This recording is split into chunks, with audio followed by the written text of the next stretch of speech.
Welcome to Just Minding My Business Radio, where we are moving at the speed of God, learning what we didn't know we didn't know. I'm your host, Ida Crawford. And I'm your co-host, Ruth Haskins. So grab a pen and paper and get ready for information that you can use.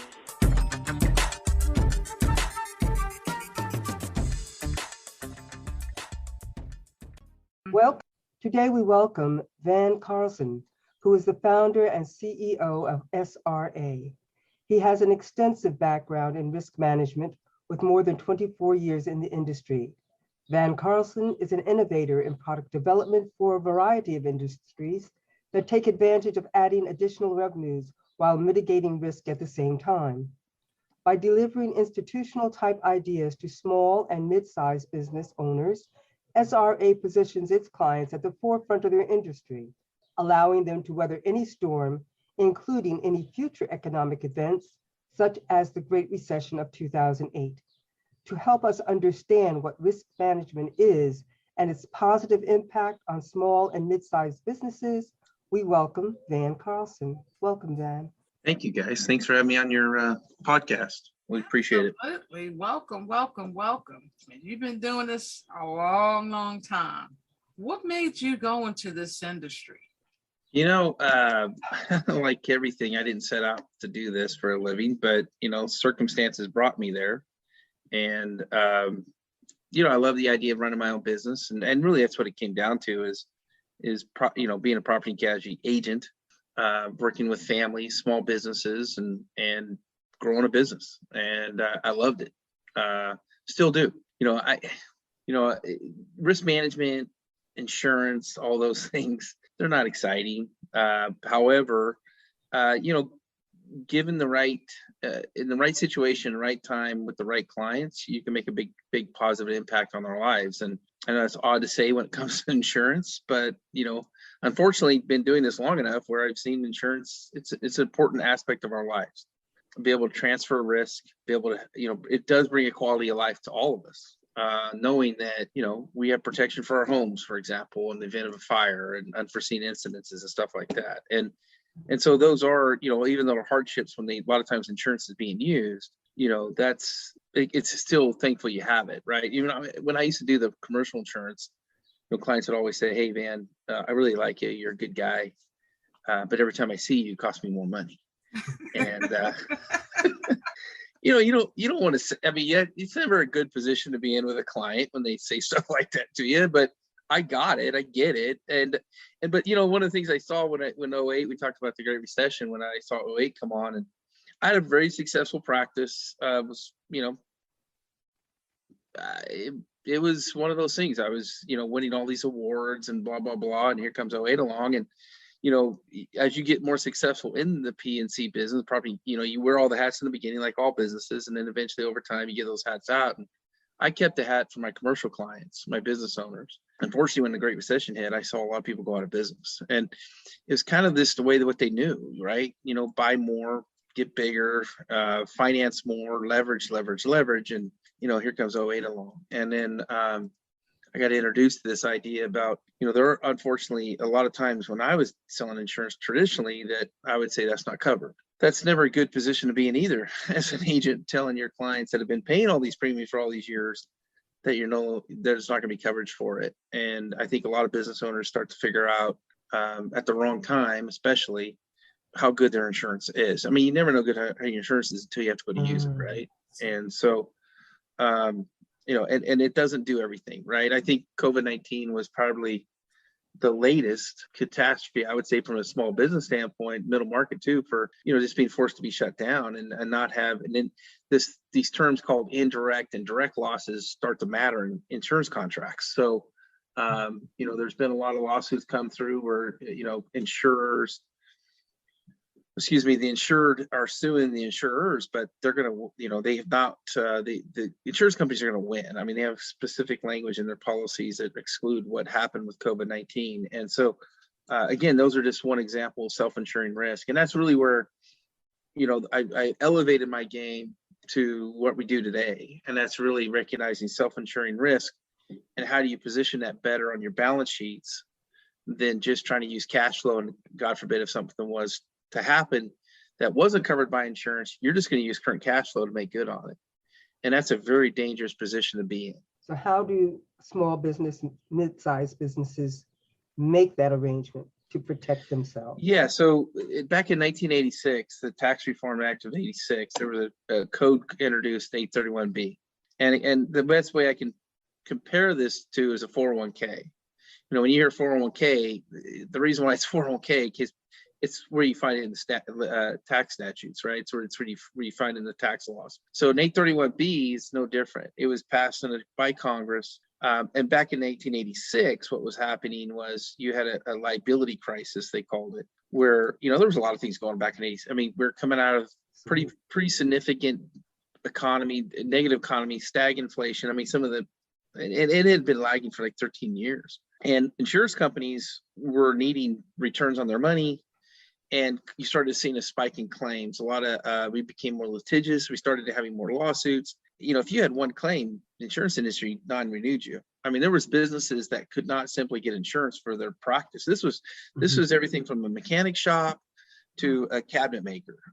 They just could not get insurance. Well, if you can't get insurance, you can't do business. If you can't finance a building you own, you can't get a general liability policy to walk onto a job site somewhere, and you found yourself out of business. So basically Congress said, hey, we got to create an incentive for business owners to manage their self-insured risk. And that's where they introduced 831B. And basically the 831B allows you to defer income into an entity that you form and put together. That the box has to look and feel like an insurance company.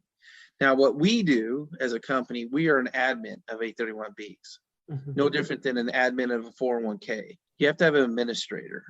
They will keep you in line with the rules, regulations. They'll make sure you act in compliance, what's in your best interest. Basically, unfortunately, protect you from yourself at times. By the way, this is no true in 401ks. Could you imagine business owners run their own retirement plans? Of course not. You gotta put an administrator together on, and that's really no difference in this. And we hope with time and clarity on some things, but I do think this will become a normal business practice for business owners to own some recognized self-insured risk. You cannot transfer all your risk, which means you're retaining it, and now you're financing it, and you're financing it with your cash flow. And given the wrong situations, the wrong scenarios, economic downturns, COVID-19, cash flow starts to dry up. Well, you may not even get to a point where you can reopen your doors. I think a lot of restaurateurs were starting to see that, right? Their expenses didn't go away. Right.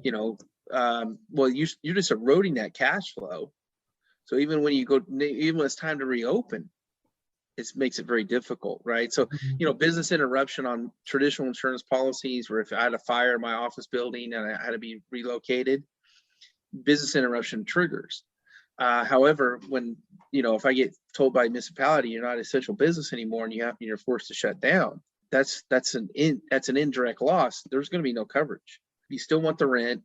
You want to retain somewhat of your employees. Now, the government responded with the PPP program. But, we don't need the government sending out a couple trillions of dollars either. There's domino effects for that. And I think we're already seeing that in our economy. I think some economists can absolutely argue right now why we have inflation is because the way so much money was thrown out all at once, with nothing produced, nothing built, nothing sold, nothing done, right? It was just money that was out there. What does that do to economies? I think we're finding out, unfortunately. So for me, it's a risk management tool, has some tax advantages to it. But the biggest thing is risk is not getting less if you're going to run and operate a business risk is not decreasing, it's going up. I always make a joke about, well, it's not really a joke, but your insurance companies, when you get an insurance policy from them and it's getting thicker, it's not because they're adding coverage in there, it's because they're adding more exclusions. That's why insurance policies get thicker. And so I always say that because I think exclusions, especially in cyber today, brand protection, supply chain risk, dispute resolution, that's just some of the outsets. Then you talk about recall today with certain products. I mean, it's just the amount of exclusions that are being put into these insurance policies that you think you have A-rated coverage for, you're finding out real quick there's a lot of holes in it. And unfortunately, you find out at the wrong time, it's the difference between living and dying at that point with your business. This is a lot to think about. A lot to think about. And as a new business owner, a lot of times you're thinking about making money. You ain't thinking about losing nothing. You're trying to get up on your feet. You're trying to grow your business. So for somebody like that, who is in that place, do you recommend putting these risk management pieces in? When do you recommend that happen? I think it really depends on the business and the types of business. But I would say this, that I think these are long-term strategies that as you start to season out, meaning, you get past the first 3 years of business, right? We all know that's a critical time when you first start a business. It doesn't matter what it is. Then after that, once you are successful, then unfortunately, there's other things outside your grasp that you don't have control over. Right. And that's really when I think you start to really,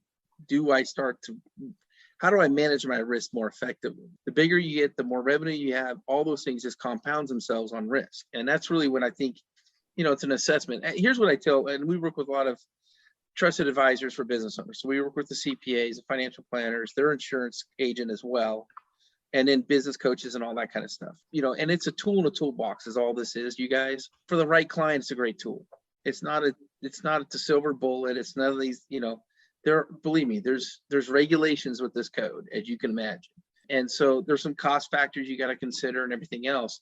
And we as the administrator, we shoot pretty straight on that. I mean, believe me, we get calls all the time for clients that are, hey, I wanted to do this, and they're just not ready yet. It's either, most of it is financial driving. And then two, it's just, here's what I don't want business owners to do. And this is really I always looked at it when I was in the fourth quarter. I loved the fourth quarter because if people had a good year that year, they were running to go buy more stuff. They were buying to buy more skid steers, more equipment, more vehicles, because their accountant was telling them, hey, I owe $100,000, but I'm going to buy four vehicles and a skid steer, and I'm going to accelerate the depreciation, and I'm ahead. But what they did was they financed all that stuff. They took the deduction as if it was fully paid for, but they financed it. So think about what they just did. If you had a really good year, like the best year you ever had, and you went out and bought more stuff and financed it, you just bet next year's going to be better than this year. That doesn't work. You just took on a bunch of debt.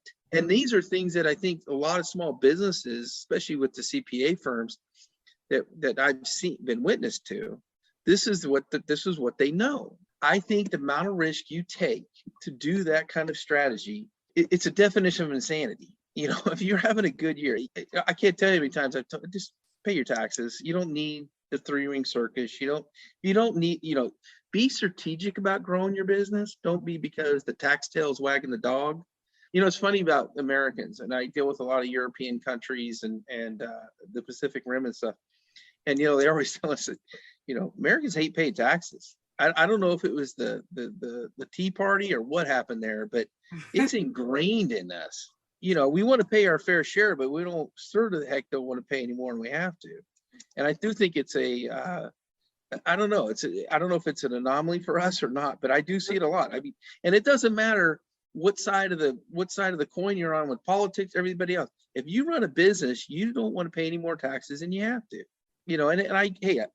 You take a lot of risks to do what you do. Let's be honest. I mean, there is no safety nets for most businesses out there. And so I get it. But at the same time, though, utilize all the tools that are available to you. And I appreciate being on platforms like this because I want CPAs to hear this conversation. I want, coaches, advisors to talk to small business owners, small to middle market business owners, say, here's a strategy. Given the right scenario, I think you might want to look into this strategy. And I think that's all you can ask for. And, the more the more knowledgeable you can become, the better decisions you can make. That's just the bottom line about everything, right? Absolutely. Absolutely. Very good. Wow.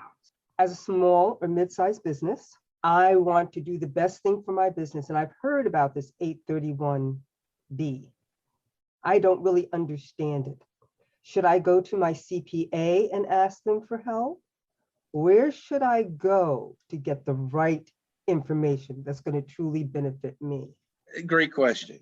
And I will say this code's been around since 1986. So we're looking at now I can't do my math fast enough right now. 14 plus 20. So we're at 36 years pushing into this thing.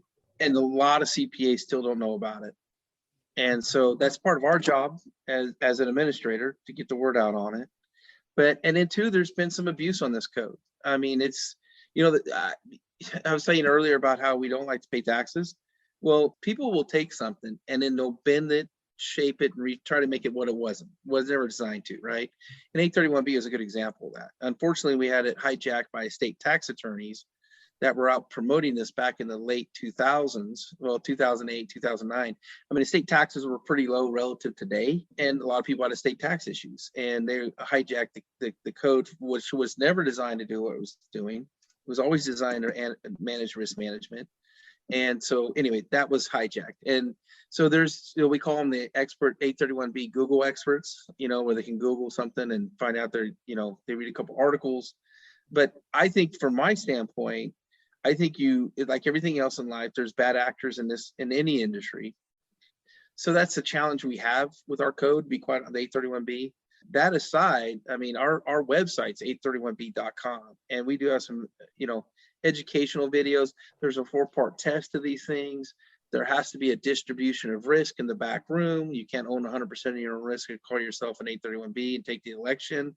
And so there's just some strategies you have to deploy. But again, as their administrator, we will bring them to that education process. And that's really what it comes down to. But at the same time, I'd welcome anybody to go to our website, download some, you know, we made an animation because I'm told by the marketing people that actually keeps their attention longer. So, you know, I love cartoons, and I guess that maybe that's why, I don't know. But no, that's, but yeah, it's a good question, but not an easy question to answer from my standpoint. I think you always want to trust your CPAs. Challenge today is CPAs are so busy trying to even understand the existing tax code, and then you bring this idea to them. So to me, it's, you know, seek out as much information as you can. I think there's a lot of good advice out there. I think there's a lot of good tax attorneys out there that use these types of strategies, and we're happy to reference anybody, you know, that may want to reach out to us directly. But I think with time, this will become a normal business practice, and it has nothing to do with the tax strategies. It really has all to do with mitigating risk. And because, you know, insurance companies are not in a hurry to take on more risk right now. When you look at cyber breaches alone today, and the amount that go unreported, you know, three out of four cyber breaches go unreported. You know, if you're a small business and you get breached or you get phished, are you really going to announce that to the public? Even if you were supposed to, based on federal guidelines.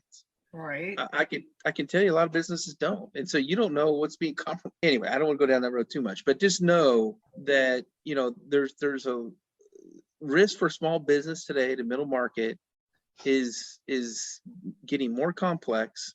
These are tools that are being used by Fortune 500 companies, publicly traded company, any company of size that you can think of where you live in that local area owns some kind of form of their own 831B already, because a lot of insurance carriers don't even simply insure those people. They don't want to insure Microsoft for product recall, for example, right? They got to self-insure that risk. Anybody that's using any kind of chemicals, any of that kind, it's just too big and too costly for these bigger companies to pay the premiums and get the coverage that they need. So they absolutely are self-insuring, but they're utilizing these types of tools to do it with.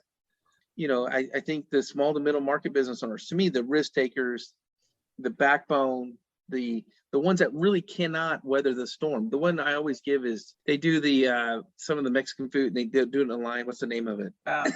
What is it? Chipotle? Yes, Chipotle. Thank you. That was good answer. Thank you, Ruth.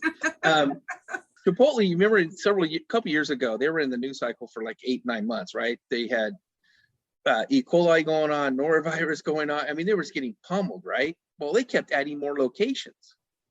Now you take a local restaurant in your areas that maybe had 2 or 3 locations, and they get hit with E. coli. They don't keep building. They have a hard time staying open. And I always call it the double whammy. You lose customer base, but expenses are going up. Are you going to go to the bank and ask for more money and get a line of credit all of a sudden? No. You know, you're going to have to fight the fight. You're going to have to, you know, brand coverage, brand damage today. When you think about our brand, what we've spent, you guys honor you want to have a brand that you're proud of and all the things that business owners want. And it could take years to build, and it could take seconds to destroy. Whether it's true or not, well, what are you going to do then? How are you going to fight the fight? So to me, this program's about a rainy day fund. If you're doing well, to take a little bit off the top, park it off the side, is not only good risk management, it's good business. So this is would be part of your standard operating procedures. Absolutely. Baseline operations. Yep. Very interesting. A whole different, just business has changed so radically. And I was thinking, I don't even expect you to answer this, but if someone from the wild, wild west who had, the general store, and at the same time in New York, in Paris, or let's say New York, also owned what would be called a general store, but it was a department store, came back into America 2022 and had to do their business, would they commit suicide? Just to get out of it. It'd be overwhelming, wouldn't it? Oh, I mean, insane. Oh my gosh. I mean, like this credit card thing, right? I mean, you had to look just what the information you're collecting on those. Anyway, I agree 100%. And deal with supply chain, having to have all these social media outlets now. And it's yeah. I mean, it would be mind blowing. And it's it is. Think about. Business is complicated. It's oh my gosh. It's stressful, and then you deal with competition. And I know a lot of people just throw up their hands and walk away because they do get hit. I know the pandemic did a lot of people in, without a doubt, a lot of small businesses, and they were not able to quote unquote pivot. And yet business is still the best likelihood of having success in this life. You need to have a business. Yes. Unless you want to work for somebody else. I mean, there's nothing wrong with that. But if you want to see personal growth and have something a legacy that you can pass down, or if nothing else, sell when you get ready to, let go of it. Having a business is the only way to go. But my goodness, the red tape. Well, hey, the risk takers, I mean, and we're talking about risk takers. I mean, truthfully, right? I mean, I don't know if we're making more of them. And that's concerning long term. Okay. I think, and again, part of my job, part of my profession, what we try to do is take a little bit out of that risk and park it off to the side. So, I would say, the best compliment we ever get from our clients is just that they sleep better at night knowing that they've been doing our program for a number of years, and that they have that security blanket, whatever you want to call it, sitting there on the side, and God forbid if they need it. And that's a good compliment. I mean, that's a satisfying type, very satisfying, and for us to hear that kind of stuff from our clients, and that just makes us feel good. Absolutely. For sure. So I can see why. How do people get in contact with you? Because this is like you said, a lot of CPAs do not know about this. So imagine how many small businesses don't know about this. I know. Probably a ton. Yeah, more than I realized. I just learned about it. I just learned about it. That's why we have these questions. We can be here for a couple of hours. No, it's true. I mean, and again, we're educators, right? I mean, educating gives you power, and you make the better decisions for your business. But 831b.com is the best place. I mean, my team's there. We probably have about we're probably pushing 200 representatives around the country now that represent our products. And from a geographical standpoint, we can absolutely put people in position there, and references and referrals and all that stuff. But I think we haven't, I say it a lot, but it's true. I mean, you've taken a lot of risks to do what you did. You now have people working for you. You have responsibilities not only to you and your family, but also to the employees that are working for you and their families. Yes. And and again, it's educating, and it's making the best possible decision. And the only way you can do that is by doing your own due diligence a lot of times. And I would definitely start at our website, 831b.com. And I think you'd find a lot of educational videos there, and start to go down that road. But I think if you survived COVID and you're doing well, if you thrived in it, it's you owe it to yourself and the people that you employ to look into all these types of tools. And it just one more tool. Yes. 831B. I'm gonna be dreaming about that tonight. 831B, yeah, definitely will take up a corner. Wow. I mean, it's like I didn't know about that. No, yeah, Never heard of it. And we definitely appreciate you saying yes to us. And I'm sure people that are going to be viewing this are going to be like, wow. Yeah, I think these are programs in place that, the government's put them there. And these are just one of the advantages you can take by owning a business. Owning this business gives you a lot of advantages, right? This is just one more of them. Wow. I like it a lot. Wow. Thank you so much. This was amazing. Vastly informational. I mean, thank you. Yeah, eye-opening. And we talk to a lot of small businesses. A lot of people listen to us are small business owners. And this is going to be for many an eye-opener and something that they will put on their books to do. It's still in its, guys, it's still in its infancy of the concept and the ideas, because it's one of those things you have to work on the business, not in the business. And unfortunately, a lot of business owners are so busy, that's why they rely on other trusted advisors around them to bring these types of ideas to them. And I would say that, when I look at flood insurance, the natural catastrophes that were occurring, and now they're talking about a spike in hurricane season this year. Fortunately, a lot of things go uninsured in those situations, even too, shocking. To the point where, you got to limit the exposure somehow. Insurance companies, even the federal government's got to limit FEMA programs, or you have huge deductibles you got to overcome. I mean, so there's a ton of things in there. Unfortunately, even with outside of COVID-19s or the recessions and all that kind of stuff, the natural catastrophes that are occurring as well. It's to your point, business is complicated. And it's not getting less complicated for sure. How can people get more information? The biggest thing, seriously, I would say, is go to our website. I think that's going to be the biggest thing. And that's really the 831b.com. From there, they can reach out to us directly through my team, but there's several different videos in there. Biggest thing is we always want to make sure our clients know that there's a 4-part test of these things. You can't just start one up and think you can turn and burn the thing. There is some complications to it, but we're not here to complicate their day-to-day lives. That's why we as an admin will manage this 831B, and we'll make sure that they all follow the rules and regulations and they follow the guidelines and let them go run their business. So that's one big thing that we're not here to do, is try to complicate business owners, because we already know you already got enough stuff going on. We have enough. So I don't want this to sound like a rocket ship to clients, but sometimes I feel like I'm building one. I hate that because it is so foreign to so many business owners. The idea of this, and that's what we try to compare it to the 401k and how it works. It's very similar structure on 401ks and how it works. But again, that's the best place I would say to start. Well, we are so happy that we met you and that we learned about 831B. At least we know what we need to be looking at and learning more about in order to be safer in our businesses. So we appreciate the opportunity of chatting with you about this, and we're looking forward to more opportunities to bring the strategies to business owners around the world. So thank you so much, Van. Yeah, thank you guys. Appreciate the conversation for sure.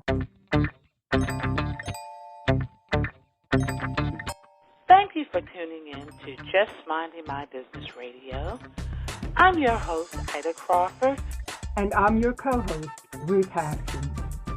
We hope you enjoyed the show and appreciate you stopping by. Many blessings to you and yours.